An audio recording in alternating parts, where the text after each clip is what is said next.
You might remember him from Warlord. You might remember him from Fate's Warning.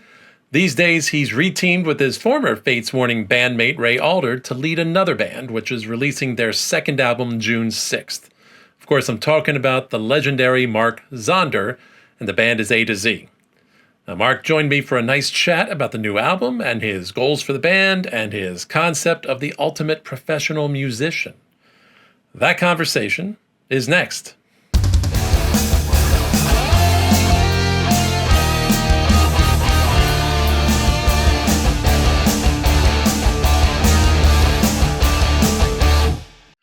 Let's talk about the fact that you guys, A-Z, have a new album coming out. And this time around, I guess it's the same, but a little bit different. Talk about those differences this time around. Well, I had to replace two members. I wanted to carry the band on in a certain style, in a certain way, going out on tour and doing everything else. And, I had to make some changes. It just wasn't going in the direction that I wanted it to go. And which is fine. So you make changes, and that's why it's a band. It's not a project, because if it was a project, it would have just folded and, hey, that was great, Right. But moving on to something else. But no, it's always been a band in my eye. In my eyes, always wanted it to be a band, and you have to just keep moving. You can't stop. You can't. Your whole career is going to get frozen up. By a couple guys that don't want to go out on tour. I mean, it doesn't work that way. So no, I just kept moving on and kept pushing on. And there were some low times, I'll be honest with you. It got, a little low time. I just went out and I started writing with a lot of different people, trying to find the magic, trying to find someone that I really could work with and communicate with. And basically what happened is my friend Nick Van Dyke from Redemption, who I've known for like 30 years, we went to see Kansas. And he said, hey, we've talked about it for a long time, but how about we just start writing some stuff, just music in general? I said, okay, great. So he started sending me stuff. I start working on it. We go back and forth. It's working really well. Everything's good. I'm going, okay, I'm not sure where this is going, but it's cool. It's good. It's what what I like.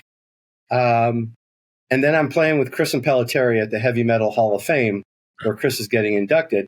And Nick comes, and Nick's, comes backstage, and Lou Graham's over there, and Dee Snider's over there, and whatever, Steve Vai's over there. And Nick comes up to me and he says, I was thinking, I know how much hard work, blood, sweat, tears, money that you put into this whole project.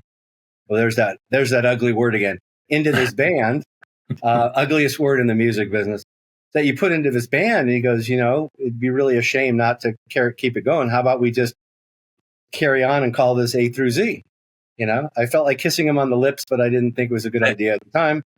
But he just gave me new life. It really took me up off the floor. As much as him and I were writing together, I never even really thought about going the A through Z route or asking him or anything like that. I was just kind of going with what we were doing at the time. And then it's just off and running. Philip was always there. If Mark's playing, Philip's playing.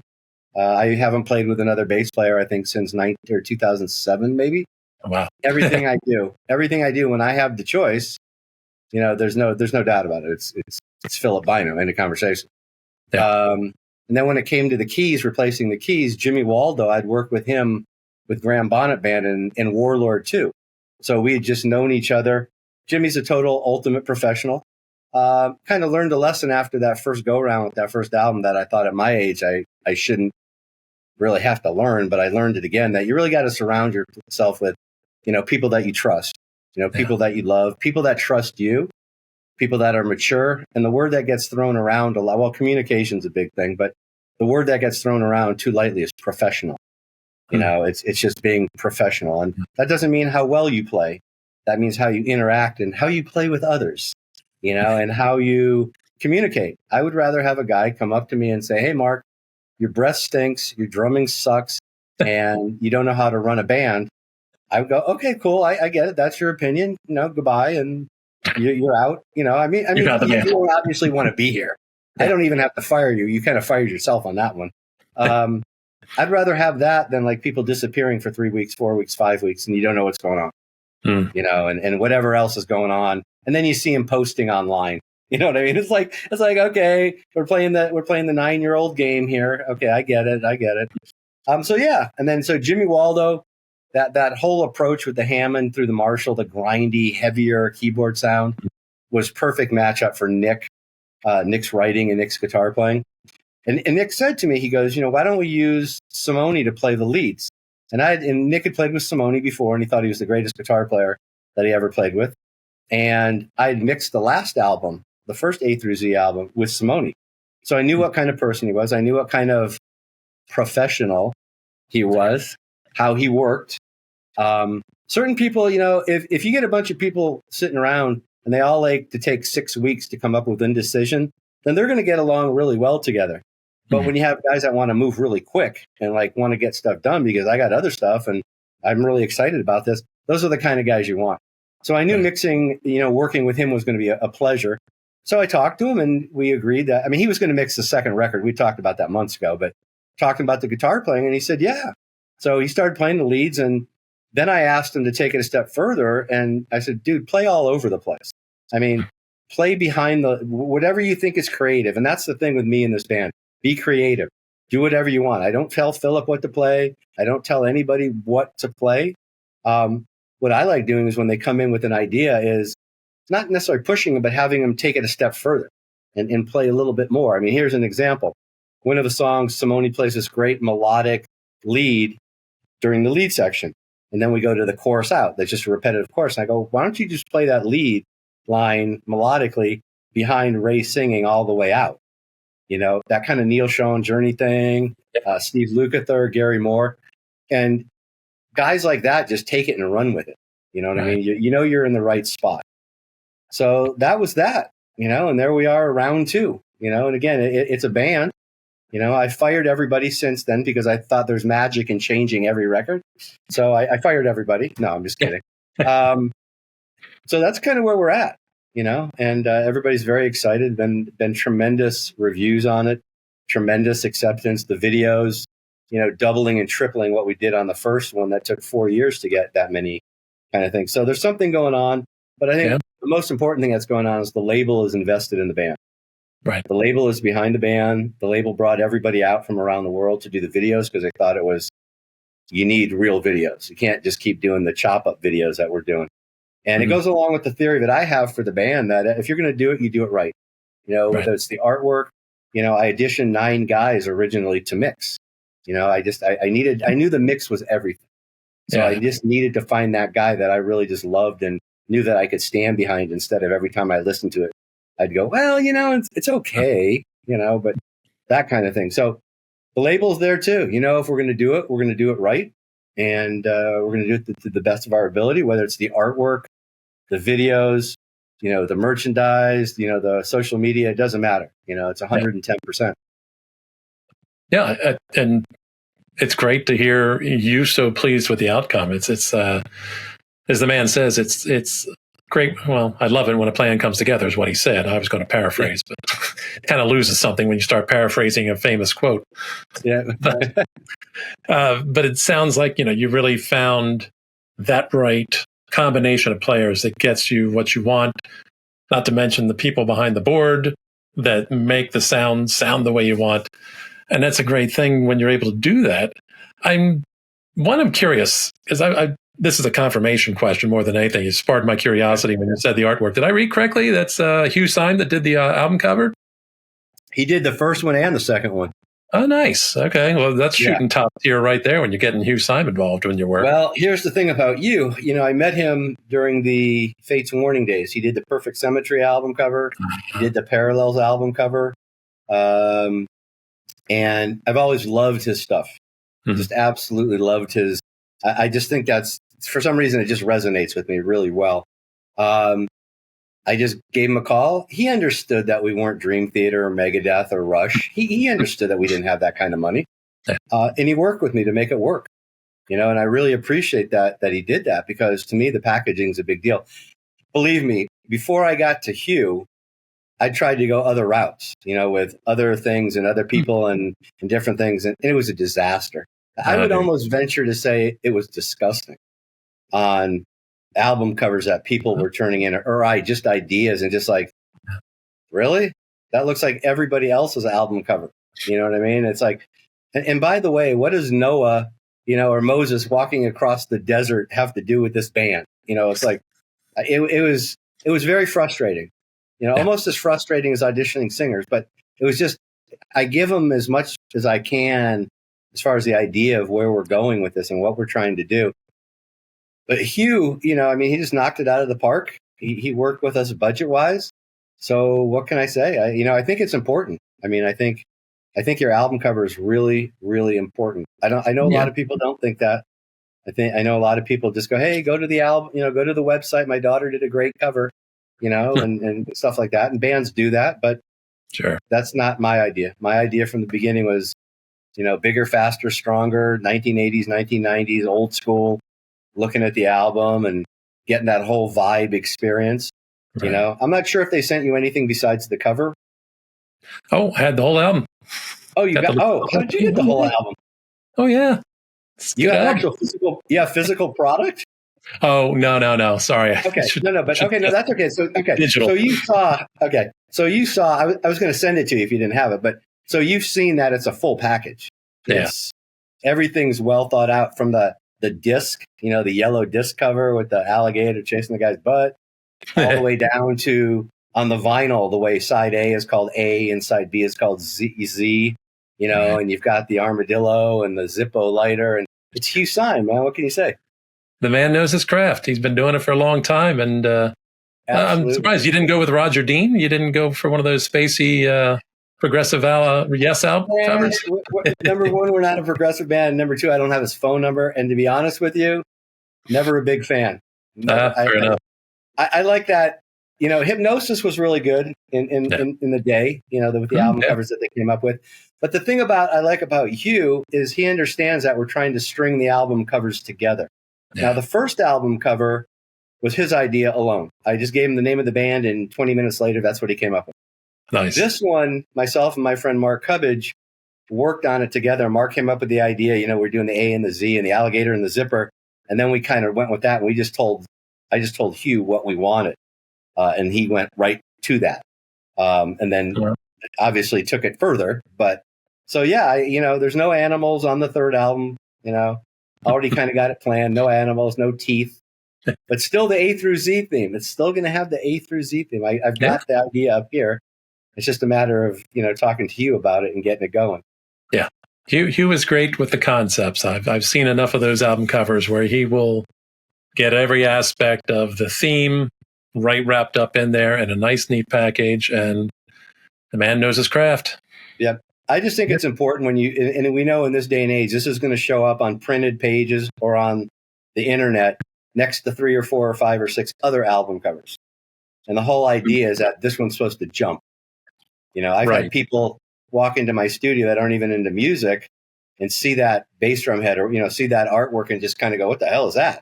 It jumps, and I think that's important. It's a sales pitch is what it is.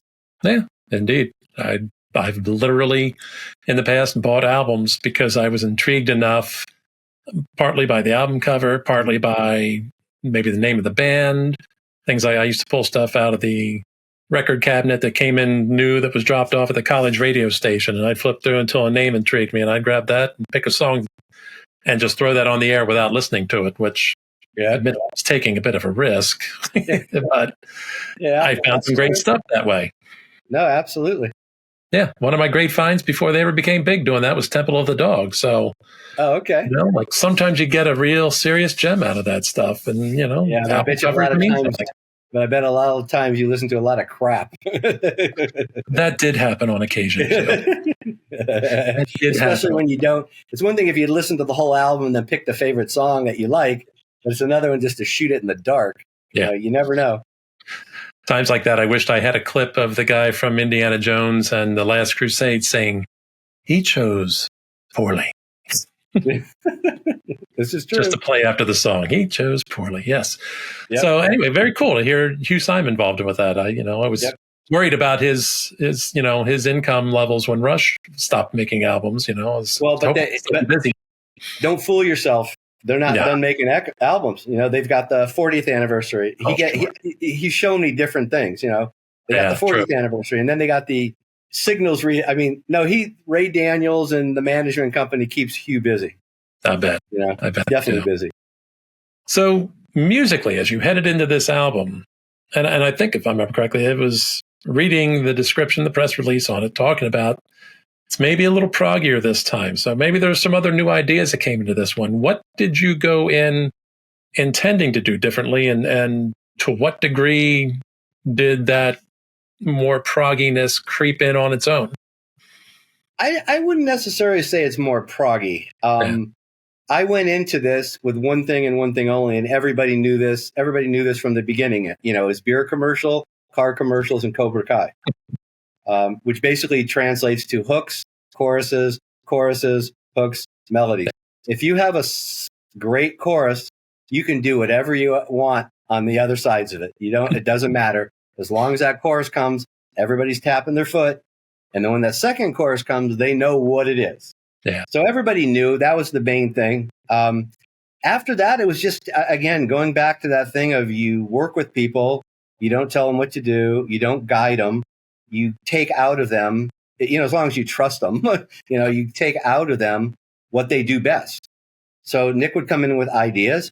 We'd work on them and throw them back and forth. There were some different changes. And, I would come back to him and say, that's cool, but we need a bridge. How about this kind of halftime feel? And I'd play some kind of groove or whatever in tempo. And we just kind of build the song from there. Didn't really have any big intent on the progginess. It was more of we all are just at that level of you hear something and you play something. Yeah. What do you think sounds good there? Everything on the record, basically, except one song, is all in 4.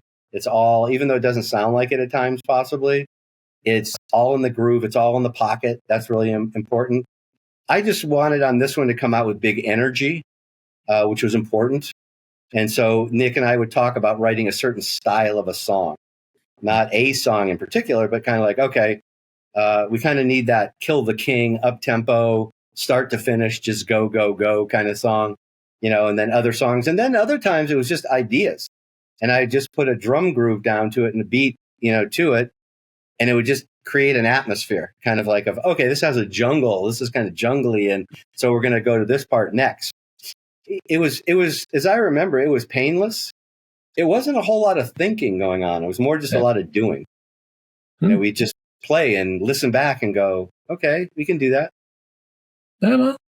Yeah, I'd say as far as maybe not a lot of thinking going on, I'm not sure Ray got that memo, because some of the lyrics he wrote, some of the concepts and themes he's bringing out there are pretty deep stuff. A little bit going beyond the car commercials and beer commercials, I think, as well. Like he hasn't totally lost his thinking man's background, I guess. Well, look at the hooks. All the hooks are that's what I'm saying. The hooks are great. It's like.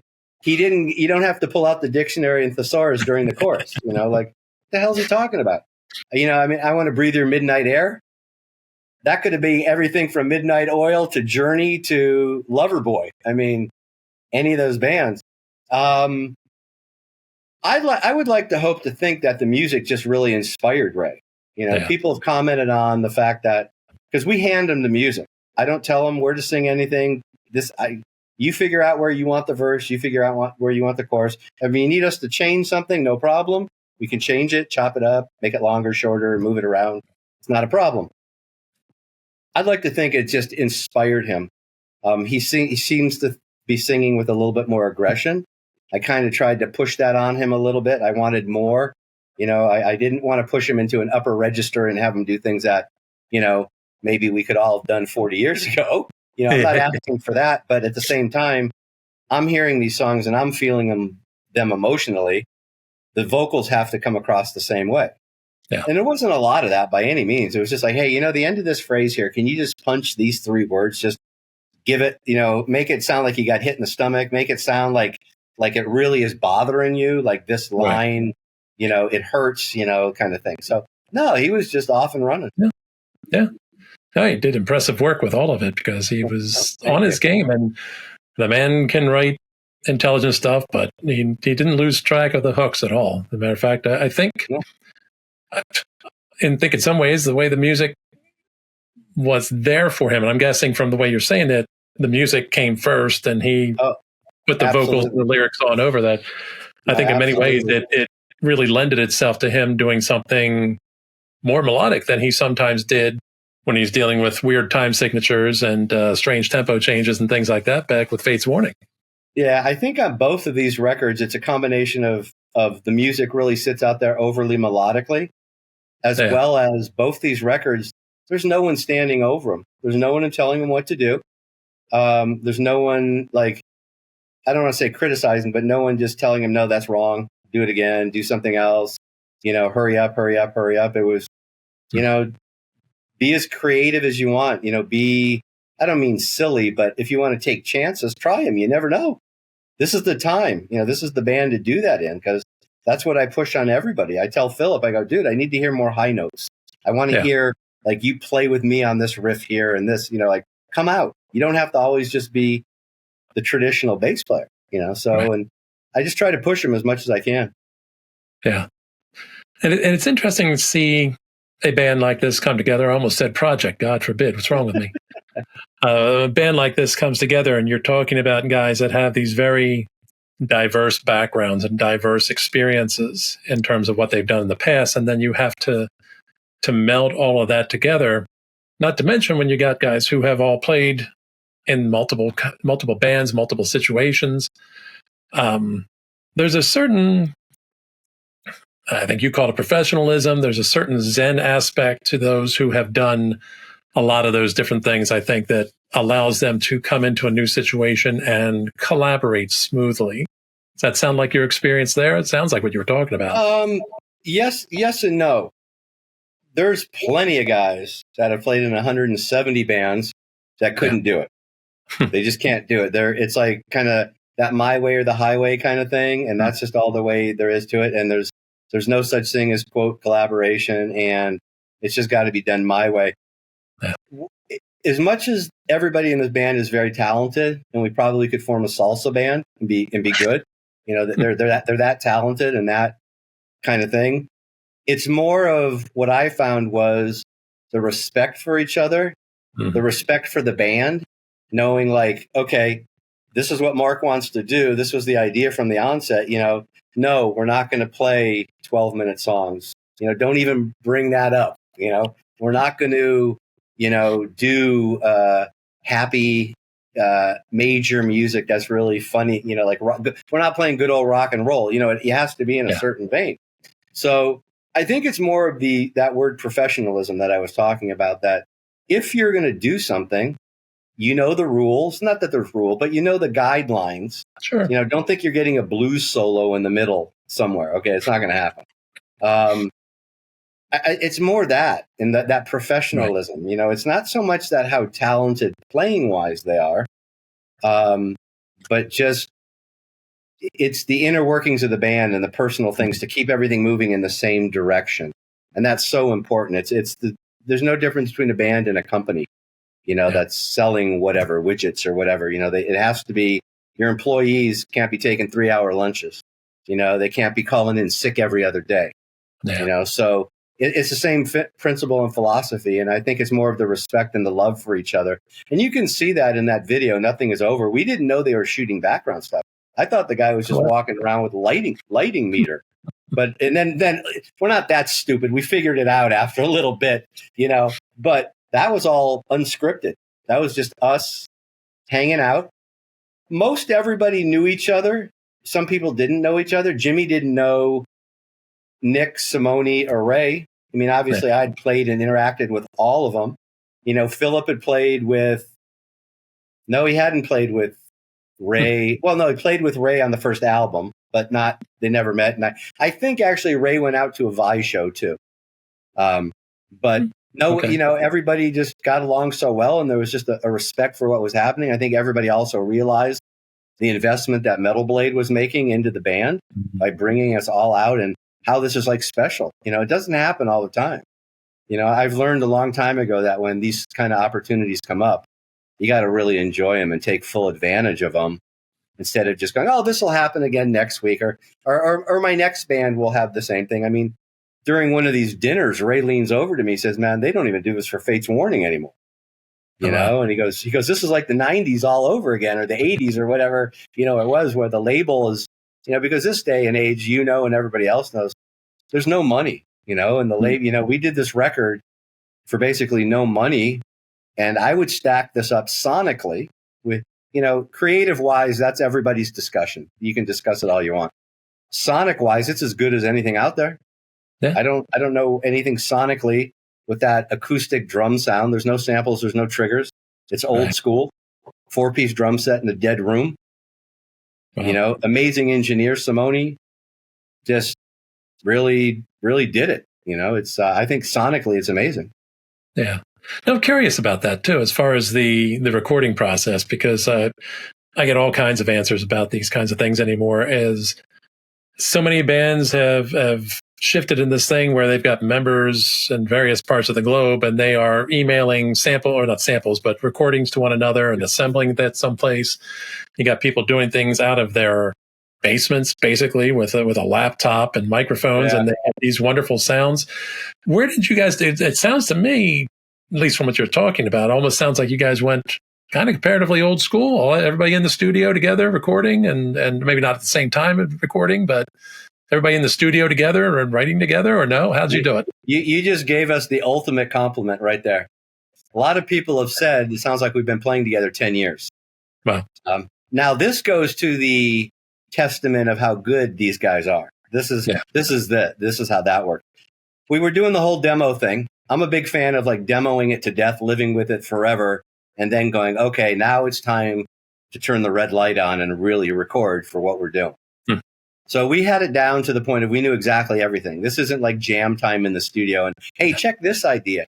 We lived with it for a long time. We worked it. Basically, I went in with a scratch guitar and in my studio here, and the drum room's behind me over there. I have an analog console. I have all the mic pre's that you find in any major studio for drums. I couldn't mix a record here, but over the years, I've got as good as it's going to get with all the analog stuff, the Neve stuff, the Manley, Summit Audio, Tube stuff, all that for the warm sound. Great microphones with Lauten Audio, Lauten, company that I've worked with since their very beginning, years ago out of the Bay Area. And I have a great engineer here to dial in the drums. So we've got amazing drum sounds. It's 13 tracks on a 4-piece kit. So you kind of got it covered. And I record till I like what I got. We're not sampling. We're not triggering. We're not cutting to the grid. We're not, cutting choruses. And it's kind of a funny story. I purposely, every chorus and every verse, make something a little different. So people don't go, oh man, they just cut and pasted that. Zonder's doing the repetitive chorusing, which would be so easy to do. Sure. But I look at it as a creative challenge, number one. And two, I never want to be accused of it. So if I never want to be accused of it, it's really easy, man. Just play different fills and everything, play it a little different. But then I send it out, and I think Philip played the bass at his studio in Arizona. He has nice equipment. He has a really nice preamp for the bass. Gets a really nice tone. Has, the 2 tracks, direct and amped. And then the guitar guys play their stuff, and it gets shipped around kind of thing with like a slave to what everybody plays to. We play into a click, so everything's right there. You just put it in, load it to the left. And when we get done, we have a big mess of tracks, and it basically comes back to me where I was the gatekeeper, where when they got done with their tracks, they would send it back to me, and then I'd have this master file. And when we were all done, I would take that big file and send it to Simone to mix. And he mixed it in Italy. So no one actually played together. Oh, wow. But we demoed it and talked about it and ideated it to death. Yeah. So that's where I think the tightness plug comes from. Plus, it's also that thing where as much as we play to a click, we don't cut up the track to the click when we're done. So there is a little bit of flow in there. There is a little bit of push and shove. And that's where the real analog sound comes from, because we're not triggering the kick drum that everybody has. We're not and we're not triggering the toms where you hear these all of a sudden out of nowhere. There's like tom roll. Like, where'd that come from? That kind of thing. It is old school in that respect. And I still think that's the way this music should be recorded. If we were a new metal band, maybe you go with the samples. Maybe you record it on an electronic kit and try to beef it up, and you're going for a specific sound. But this band is basically a rock and roll band, and trying to get the best sound out of it that you can. Yeah, I hear you. There's a danger to uh, trying to keep things too clean in the studio because at some point, theoretically at least, you're playing it live, and the human Well, element yeah, will come back whether you want it or not once you're live. At least it should no, be. I hear weird things these days, so I maybe I'm wrong no, about that. absolutely. But I think a lot of this too is a kind of separation of the men and the boys who write. A lot of this do has to do with how you write your parts when you go to record them. Because if I write a part that I might like in my head and I record it and I listen back and I go, man, that's a mess. That, as much as I thought, and I know I'm hitting these symbols here and there, it's just a mess. Hmm. So, myself specifically, the other guys probably not as much because the drums are a whole different thing. Every time I'm recording anything, I'm thinking in my head, how's this going to sound in stereo speakers? Am I hitting way too many crashes over here? Is it just like going to get really ugly and overloaded? Am I doing this? Am I doing that? So it's always thinking about that end result of the recording and how clean it should be. Because I remember as a kid listening to records and some of them were so damn clean. I'd go, man, how do they get that sound? It sounds like they're sitting right here in my house. And then over the years, I came to realize that sometimes, not always, but sometimes it has to do with the parts that are played. Because as much as you're in the room and you go, and it sounds like really exciting in the room and your girlfriend lights up and she thinks it's the greatest thing in the world, you record that and it kind of sounds like ass. I mean, it sounds horrible. It's like, it's just a mess. So a lot of it that I think little separation of the men and the boys is really thinking on how this is going to work dynamically. How is this going to work? And that has to do with the final product because all of a sudden the engineer's not sitting there going, I don't know what to do with this because it's just a bunch of noise, So it's something that I've worked on for years and years and years. You really don't need more than 2 crash cymbals, one on this side, one on that side. It's a bunch of white noise, 17-inch, 18-inch. No one's going to know the difference. Okay. You don't need a 17, 18, 19, 20. In a live situation, knock yourself out. But when you record, it's a whole different animal. That's why I play a really small 4-piece kit. I can get done exactly what I want to get done. And it's really clean and easy for the engineer to bring out what I'm trying to accomplish. Nice. Very nice. So talking of live, it sounds like at this point in time, the plan is for the band to tour. Absolutely. We've been pushing on this one for a while. It's a little difficult as the climate in general for any band right now is not easy. The label's totally invested. We're talking to different agents. They've got us out there. They're pushing for different things. This isn't a cop-out, but I'm kind of thinking in the back of my mind a little bit, just so I'm not disappointed. This isn't the 70s where your album comes out and you're already on tour. Because that was a big thing back in the day, Sure. I wouldn't be surprised this day and age, the way the music business is, this album needs to come out. It needs to create a stir. It needs to create a buzz. And then once it creates the buzz, then it's a little different story about getting booked. It's a little different. Oh, wait a minute. This record is like all over the place. Yes, they would work as an opening band really well. People would come because they have a record that's happening. It's not a band that has, it's not like we're the Scorpions where you can just go play because you're the Scorpions and you have a catalog, this thick and people will come. Right now, people aren't really quite sure. They see the videos and that's a good step, but we need to go out and play live. We realize it's 60 to 70% of everything. Yeah. And I mean, just imagine the free press and the word of mouth, people shooting, with their cameras and videos and us shooting too, to capture that whole energy live and just get that out there. That's worth $1 million. You can't buy that kind of press. Yeah. That would be nice. That'd be very cool to see you guys play because absolutely. There aren't a lot of bands doing what you guys do right about now. So many things are kind of, so much of the top 40 is R&B and pop music. And then you've got metal has got about 6 or 7 different subgenres or more. Whatever's going on and whatever's hot.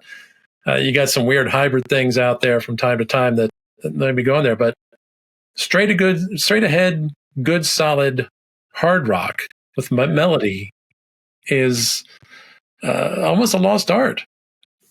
A little bit, but I think this band goes into different subgenres, as you say. On one hand, you could play with Journey, Styx in Kansas. You could play with Tesla. You could play with Whitesnake, especially with this album and how it's a little heavier. You could play with Ghost. You know, you could play with Daughtry or whatever. You know, you could play with hard rock bands. You know, I would love to play with any of those. I'd love to play in front of an audience that doesn't know who we are, but is a song oriented, not an overly proggy audience, because they're not interested in the song. They want to hear the techno, you know, they want this, you know, kind of thing. So it would be more of just getting in front of an audience that I can appreciate. I mean, we were even talking about, you know, playing with Hammerfall. You know, Joachim's a good friend of mine. And, you know, people go, well, wait a minute, you know, that's Dungeons and Dragons and, you know, Euro rock or whatever, they power metal. I go, yeah, but there's songs, there's hooks. So your audience likes a hook. They like something to tap their feet to. They like to bang their head to it. So, you know, it's not Anthrax, it's not Slayer, but it's song-oriented, melodic, quote, rock. Yeah. And that could work just fine because they could appreciate something like that. Now, if you go out and play with Hammerfall and you're playing everything in odd time and you sound like King Crimson, I don't think that's going to work too well. But I think this band can work in a lot of different situations. Agreed. Yeah, there is that certain versatility there and that almost timeless quality, I think, in many ways. I think both those records they're not dated. I think the best expression I heard someone say was, it sounds familiar, but it doesn't sound familiar. Yes. Which means it's kind of like when you're younger and you hear like a band like UFO. It doesn't sound like anybody, but it grabs you right away because it sounds familiar. It's hooks. Right. It's great guitar playing. It's rocking out. You can feel it. It's familiar. You know, it's not like listening to a calypso band and you're going, why isn't the bass drum on one? You know, it's like you get it like right away. It's just rock, man. I mean, it's hard rock. I mean, call it what you will. Yeah, exactly. And it works well. I mean, like I said, it is an album that I think that quote you pulled was perfect. It sounds familiar, but it's still not something you've actually heard before. And it makes it very accessible, makes it very easy to grasp onto and enjoy, like right off the bat. No, absolutely. I know it's not a record. I haven't heard it, and I'm glad I haven't heard it, but you've heard this before. You know, at first I didn't get it, but after I listened to it 12 times, it's growing on me. That's like a kiss of death to me. That sounds like a fungus. You know, that's like it's growing. No, it needs to hit you right away. And that's part of the reason why Fire Away going right into Running in Place is right off the top. No, none of this low note holding out, no thunder, no rain, you know, no bats screeching in the background. It's just 1, 2, 3, 4, like this, you know, and that's the whole point. Just like a live concert. Yeah. You know, that was the whole point of the record. Now, I will say in defense of some of those people, I can be one of them at times. Some of my favorite albums were albums that took me about 3-4 listens before it finally clicked. Yep. And the only reason I got up to the fourth or whatever listen to the one is because I was just kind of playing it as background music. And all of a sudden, next thing I knew, like this stuff just clicked with me. And another one, it took me 3 listens over the period of years. I don't know that I'm ever getting to 12 listens before I decide to like something. That's a stretch, but you know, hey, if it ever happens, okay, well, whatever, I'll welcome it then too. I'll just be very late to have that one, like, damn, you know, like that reaction of holy crap, you know. Yeah. So that's kind of what we were shooting for. We were looking at it as basically 10 singles. So not a bad approach to it. That worked pretty well for Def Leppard. Kind of what I was thinking. You know, exactly. I always look at it as every song's just a sales pitch for a hit single. You know, why have a 12-minute song? You know, I mean, it's one thing if you're a band that has a following, right? You know, and that's going to buy your records and enjoys that kind of stuff. But when you're in our position right now, I don't want to go back into that prog thing and try to compete in that era. And like, it's not even that big of a genre. You know, I mean, the really truth of the matter is, if you pull Dream Theater out of it, is there a genre? You know, I mean, is there any bands?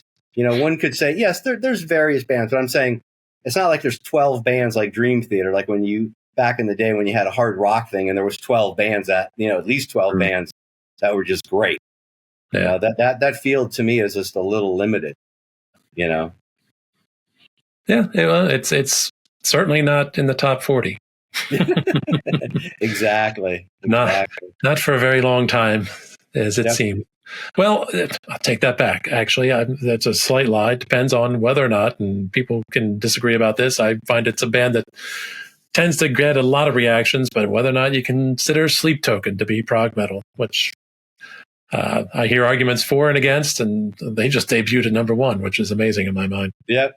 Yeah. It's interesting, but how many of the diehard Fates Warning Dream Theater fans and all that kind of stuff are shifting that way, or is that just? And I'm not familiar with the band at all, but Right. is it a mutation of that, or is it? It is. It is their own thing, and I think it's probably the younger generation that has grasped onto them more so than the older traditional prog heads. But I think, as I understand correctly, I've not surveyed it. I don't know that the younger generation tends to be much less constrained by genre labels than people may have been back in the day. Oh no, my daughter, who's 18, going to be 19, runs from Foreigner and Frampton to K-pop. Oh wow! Not a Swiftie, not into that kind of stuff at all. It's kind of the classic rock, that I shoved down her throat, or she really likes the Korean K-pop kind of thing. And hey, God bless. There you go. Well, good for her to have a wide range, and it allows her to like all absolutely. Things, so. You should have seen the look on her face at that Heavy Metal Hall of Fame when she met Lou Gramm. Oh wow! She couldn't, and Lou sat there and talked to her for like 20 minutes, and no kidding. She like had the shakes when she was done. I mean, she was like on the phone with her friends and the whole bit, because a lot of those kids, believe it or not, from that generation, because their fathers and mothers are the classic hard rock kind of thing, and it hit that generation that's about 18, 19, 20 right now pretty good. They definitely got it. So, I am proud to say that I raised a couple of Rush fans myself. So there you go. Got through to them. So yeah, absolutely. So just to double check, if I'm not mistaken and my information is correct, the album comes out June 6th, correct? Album comes out June 6th. June 9th is the third video, The Remedy, and it's a live performance. Well, cool. Quote, live performance video. And very excited about that. We have a few merch pieces that are going out that we're putting up. Got a bunch more videos as far as kind of like instructional playthrough kind of stuff. Just looking forward to, what I'm pushing the label for right now, though, is I really think, and you can mark my words on this one, and I could be wrong, I think the song Now I Walk Away is the silent lucidity for this band. If there's going to be a song on that album that throws those doors like wide open. It's got that male-female boyfriend-girlfriend relationship vibe to it. Right. It's basically a power ballad for 2025. I mean, it's basically This Burning Heart by Vandenberg or any other kind of, all the bands. The Scorpions used to have the power ballads, as well. It starts with that kind of semi-prog Genesis kind of drum thing that I'm playing. Ray sounds amazing. The guitar sound reminds me of Don Henley, Boys of Summer. Oh, wow. Then it's got that tweaky little drum fill, which is different. And then it goes into this basic Black Sabbath power, airy, a lot of air, not a lot of playing, but all vocal, all emotion, all push and power. And then it comes out of it, goes into a second verse that's a little bit more up tempo and goes back. An amazing lead and just a great end lead out for a power ballad song, and for some reason, I keep coming back to that song as the one that's if anything's gonna really knock it open. That could do it. Get that in a car commercial, or get that in a movie. Get that in a Hallmark movie. Now I Walk Away. The old broken heart thing. Something. It needs to be there. If this was the '80s, it could be a whole different ballgame. Right. Hallmark, if you're out there listening to this, watching this, pay attention. No, absolutely. Absolutely. So I don't know. I'm very excited about the record. I think the strength is in the record. It's not in the singles. It's not in the guitar player. It's not in the drummer. This isn't like going to see Yngwie. This is the album. This is the music of the band. That's the strength of it. And I really think the guys did an amazing job all the way around the block. an absolute pleasure to work with them. And I'm very excited to see what everybody else has to say and see how far we can get with this. Yeah, indeed. Hey, it's clear you guys love playing together. It's clear you guys have your hearts in the music. Comes across in the album itself. So it's a fine product going on there. So, I wish you guys all the success with it. I hope we're going to be able to see you come around touring. That would be fun. Don't skip over Philadelphia. Don't go to Reading. Everybody goes to Reading. Go to Philly. No. Is the Trocadero still there? The building exists. Oh, the building is there? Okay, that answered that question. Okay. I got really sick at some point. What's that? Rumors at some point was somebody bought it and was going to do something with it. But I remember I got really sick on this vegetarian food, like bend over, almost going to die. So that's my memory of the Trocadero in Philadelphia. But anyway. And there's a selling point right there.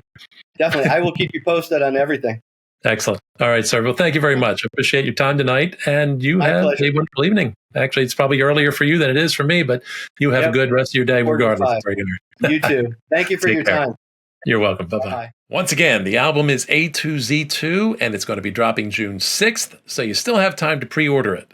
I've provided a link in the description for that very purpose because I am a nice guy. And I want to say a big thank you once again to Mr. Mark Zonder for joining me. Sir, it was truly a pleasure meeting you and talking to you. And I wish you and the band all the best with the album and the tour. And hey, here's hoping you score that big crossover hit you're hoping for. And a big, big thank you to everybody watching this. I truly do appreciate all of you. And I hope you enjoyed this enough to hit subscribe and follow along on my ongoing adventures in the progosphere. And finally, I leave you with a reminder to never fear to deviate from the norm. And as always, keep it proggy.